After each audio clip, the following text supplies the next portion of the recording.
Halo para pemirsa video pembelajaran ilmu radiologi. Semoga kebaikan dan keberkahan selalu menyertai kalian.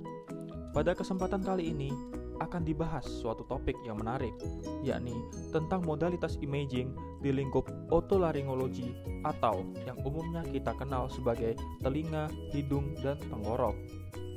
Nah, video kali ini dibuat di bawah supervisi Profesor Dr. Yuyun Yueniwati Prabowati Wajib, MKes Spesialis Radiologi Konsultan.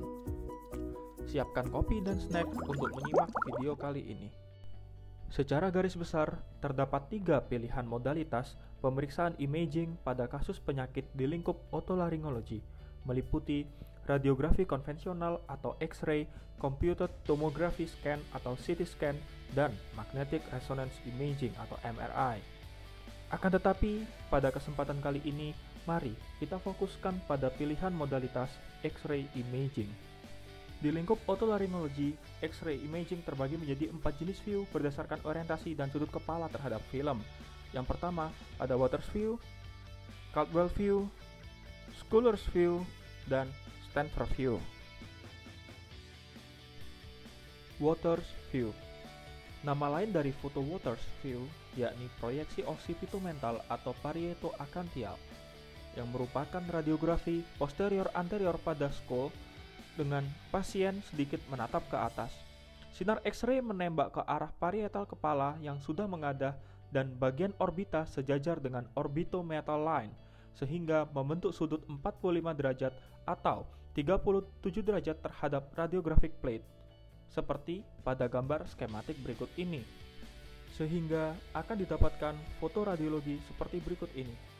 Foto Waters sangat baik digunakan untuk mengevaluasi struktur-struktur pada skull seperti sinus frontalis, sinus ethmoidalis, sinus maxillaris, dan sinus sphenoid. Lalu, apa indikasi menggunakan foto Waters view? Biasanya, foto ini dapat digunakan untuk menilai deviasi subtumnasi, sinusitis akut, fraktur wajah, malignansi, dan polip. Sebagai contoh, pada kasus sinusitis berikut ini, didapatkan gambaran air fluid level pada sinus frontalis dan sinus maxillaris pada foto Waters.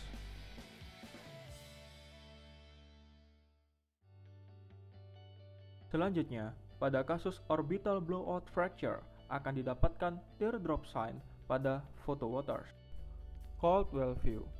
Tampilan ini merupakan radiografi yang bersudut ke arah kaudal dengan proyeksi posterior anterior yang memungkinkan radiasi minimal ke orbit. Pandangan ini membantu dalam memvisualisasikan sinus paranasal, terutama sinus frontal, dan dapat digunakan dalam pencitraan tengkorak atau tulang wajah tergantung pada indikasi klinis. Berikut merupakan gambaran skematik posisi kepala saat foto Caldwell.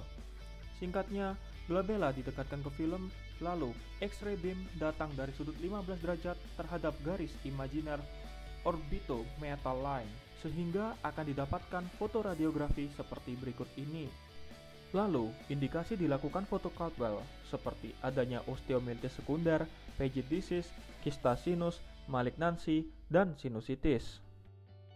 Lantas, apa keunggulan yang menjadi pembeda antara Waters view dengan Caldwell view?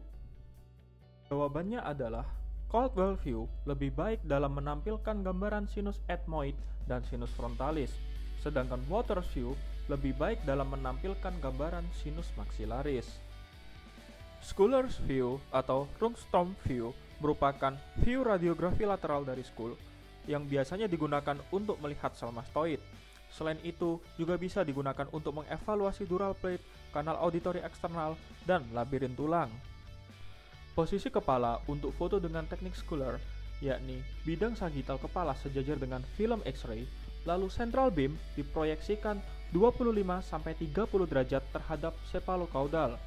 Penjelasan tersebut dapat terlihat pada gambaran skematik berikut ini, sehingga akan didapatkan gambaran seperti berikut ini.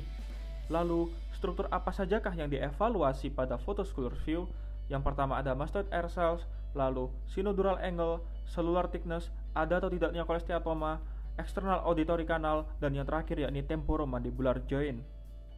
Mastoid air cells menentukan apakah pada photoscholars terdapat gambaran seluler mastoid, diploid mastoid, atau sklerotik mastoid.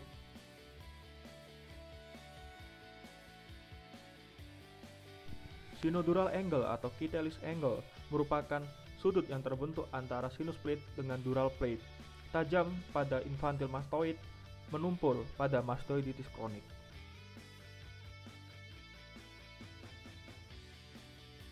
Yang ketiga, menentukan ketebalan dinding seluler.